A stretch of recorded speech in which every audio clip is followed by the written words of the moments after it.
नमस्कार। खबरों की खबर में आप सभी का स्वागत है। आपके साथ मैं हूं खुशबू। पंजाब में किसान आंदोलन का क्रेडिट लेने के लिए कांग्रेस, अकाली दल और आम आदमी पार्टी तीनों के बीच कशमकश चल रही है। पंजाब के किसानों ने मुख्य तौर से किसान आंदोलन में हिस्सा लिया है। इस वक्त जब किसान आंदोलन को लेकर राजनीति गरमाई हुई है और पंजाब विधानसभा चुनाव में महज 1 साल बाकी है और पिछली बार जिस तरीके से अरविंद केजरीवाल की आप पंजाब में मुख्य विपक्षी पार्टी बनी है, ऐसे में कांग्रेस वहां आप के खिलाफ जमीन तैयार करने में जुटी हुई है। पंजाब कांग्रेस ने अपने ट्विटर अकाउंट से आम आदमी पार्टी के पूर्व नेता कुमार विश्वास का एक पुराना वीडियो शेयर किया है, जिसमें वो अपने पूर्व सहयोगी और आम आदमी पार्टी प्रमुख अरविंद केजरीवाल को लेकर कुछ बड़े खुलासे कर रहे हैं। पुराने इंटरव्यू के इस हिस्से में कुमार विश्वास ने बताया कि केजरीवाल ने पंजाब चुनाव के बाद वहां का मुख्यमंत्री बनने की पूरी तैयारी कर ली थी और इसके लिए वो मनीष सिसोदिया को दिल्ली की कमान सौंपना चाह रहे थे। कुमार विश्वास इस इंटरव्यू में कहते हैं कि मैंने कहा कि ये गलत काम मत करो, आग मत लगाओ, वहां भावनाओं को मत भड़काओ। पंजाब में कोई नहीं चाहता कि वहां शांति भंग हो। हिंदू नहीं चाहते, सिख भी नहीं चाहते। वहां के किसी हिंदू ने नहीं कहा कि हम मुख्यमंत्री बनना चाहते हैं। लुधियाना मंदिर और दरबार साहिब के प्रति श्रद्धा बराबर है वहां के हिंदुओं में। विश्वास के मुताबिक अरविंद केजरीवाल को यह लग गया था कि वहां 90 सीट आएंगी और वो मुख्यमंत्री बन जाएंगे वहां के। मैंने कहा कि पंजाब के लोग आपको स्वीकार नहीं करेंगे।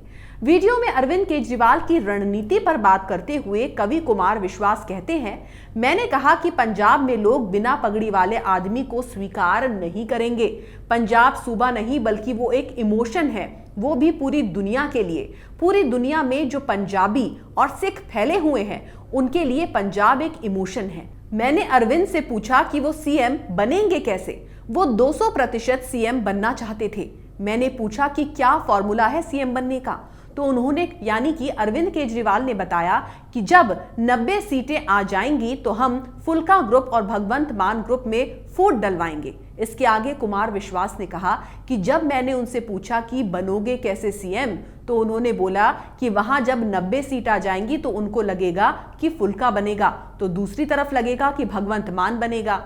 फिर 3-4 दिन तक न्यूज चलेगी, झगड़ा होगा, फिर तू यानी कि उन्होंने कुमार विश्वास के लिए कहा कि तू चला जाना, आशुतोष चला जाएगा, तुम दोनों वहां जाकर केंद्र के पर्यवेक्षक के तौर पर विधायकों से बात करना और फिर ये कहना कि वो यानी कि विधायक कह रहे हैं कि या तो अरविंद को बनाओ या फिर हमारे कैंडिडेट को बनाओ।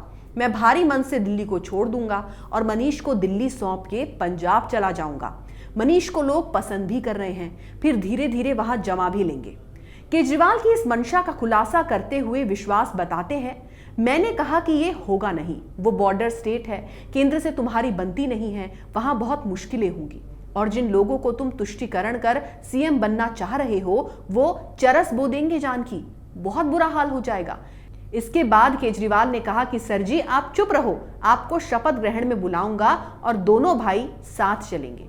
मैंने कहा कि अच्छी बात है और मैं पंजाब नहीं गया। 2017 में हुए पंजाब विधानसभा चुनाव में कांग्रेस पार्टी ने अकाली दल बीजेपी गठबंधन से 10 साल बाद सत्ता छीनी थी। कांग्रेस ने कुल 117 सीटों में से 77 सीटों पर कब्जा जमाया था, जबकि अकाली बीजेपी गठबंधन को महज 18 सीटें हासिल हुई।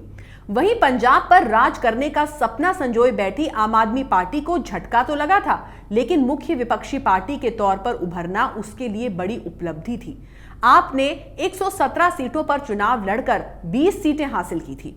कुमार विश्वास का पुराना वीडियो शेयर करने के लिए पंजाब कांग्रेस ने जो वक्त चुना है, उससे साफ जाहिर होता है कि कांग्रेस 2022 में होने वाले विधानसभा चुनावों को ध्यान में रखकर अभी से जमीन तैयार कर रही है। उधर जिस तरीके से अकाली दल कृषि कानूनों को लेकर बीजेपी से अलग हो गया है, ऐसे में कांग्रेस को अपना सियासी फायदा नजर आ रहा है। पंजाब की सियासत में अब तक का इतिहास रहा है कि बीजेपी जब भी कमजोर हुई है उसका लाभ कांग्रेस को मिला है। यही वजह है कि अकाली और बीजेपी के गठबंधन टूटने से कांग्रेस और बीजेपी दोनों के राजनीतिक आधार हिंदू मतदाता हैं। पंजाब का मालवा इलाका हिंदू वोटों का गढ़ माना जाता है, जहां करीब 67 विधानसभा सीटें आती हैं। यहां बीजेपी के चलते अकाली दल को सियासी फायदा होता रहा है, क्योंकि बीजेपी के चलते हिंदू वोट बैंक अकाली दल के पक्ष में जाता रहा है। हालांकि अकाली दल से बीजेपी के गठबंधन होने के चलते हिंदू मतदाताओं की पसंद कांग्रेस बनी हुई है। ऐसे में अब इन वोटों पर सीधे कांग्रेस और बीजेपी के बीच लड़ाई होगी। पंजाब के 5 बार विधानसभा और 5 बार लोकसभा चुनाव अकाली दल और बीजेपी ने मिलकर लड़े। पंजाब की सत्ता में 3 बार गठबंधन काबिज हुआ था। पंजाब में अकाली दल से वोटरों का मोह भंग हुआ और पार्टी में 2 फाड़ हो गए हैं। अकाली के कई दिग्गज नेता पार्टी छोड़ चुके हैं। 2022 के विधानसभा चुनावों में अकाली दल को सत्ता तभी हासिल हो सकती है जब उसको 40% से ऊपर वोट मिले।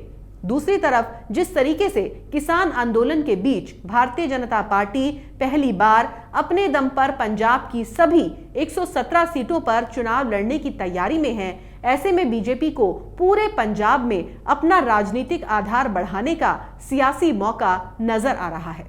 पंजाब की कुल 117 सीटों में से बीजेपी अभी तक महज 23 सीटों पर चुनाव लड़ती रही है, लेकिन अकाली दल से अलग होने के बाद अब वो सभी 117 सीटों पर अपने दम पर चुनाव लड़ेगी। हालांकि ऐसा नहीं है कि बीजेपी कभी अकाली दल से अलग नहीं होना चाहती थी।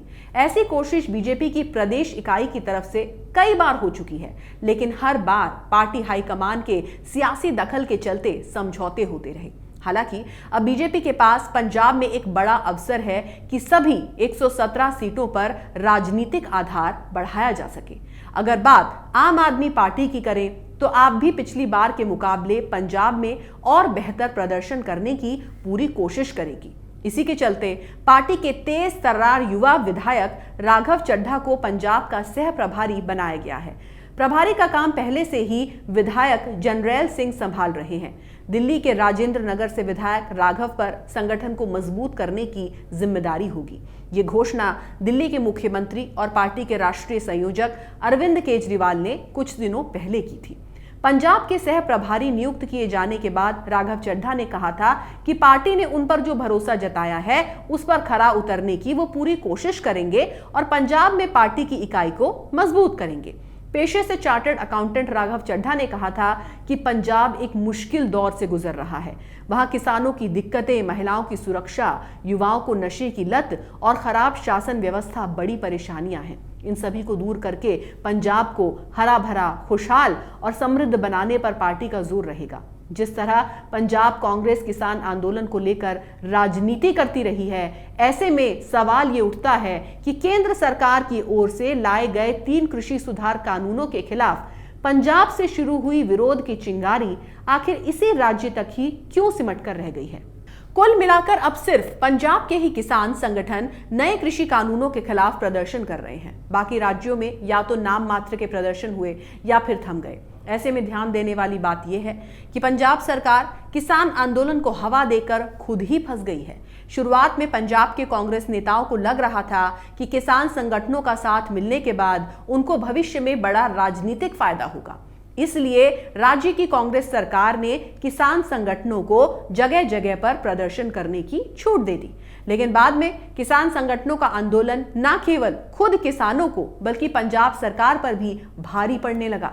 पिछले कुछ समय के दौरान पंजाब सरकार, पंजाब के उद्योगों और केंद्र सरकार को हजारों करोड़ रुपए का नुकसान हो चुका है। हजारों की संख्या में यात्री ट्रेनें और मालगाड़ियां रद्द की गई हैं। आंदोलनकारी किसान पटरियों और रेलवे स्टेशनों पर डटे। पहले से ही राजस्व घाटा झेल रही पंजाब सरकार अब एक और आर्थिक संकट से गुजर रही है। इसके बावजूद पंजाब सरकार किसान संगठनों को खुश करने में लगी हुई है, क्योंकि अगले साल राज्य में विधानसभा चुनाव होने हैं और राज्य में किसान वोटरों की तादाद अच्छी खासी है। इसी के चलते न केवल 3 संशोधन विधेयक विधानसभा में पास किए गए, बल्कि दिल्ली में जाकर केंद्र सरकार के खिलाफ प्रदर्शन भी किए गए। मतलब साफ है कि पंजाब कांग्रेस ने जिस तरह से किसानों के कंधे पर बंदूक रखकर राजनीति गरमाने की कोशिश की है, ऐसा करके उसने अपने ही पैर पर कुल्हाड़ी मार ली है। ऐसे में जिस तरह उसने कुमार विश्वास का सालों पुराना वीडियो शेयर किया है, वो भी अगले साल के लिए महज एक चुनावी हथकंडा ही है। अगर आपको हमारा ये वीडियो पसंद आया हो तो इसे लाइक करें, शेयर करें और कैपिटल टीवी को सब्सक्राइब करें। नमस्कार।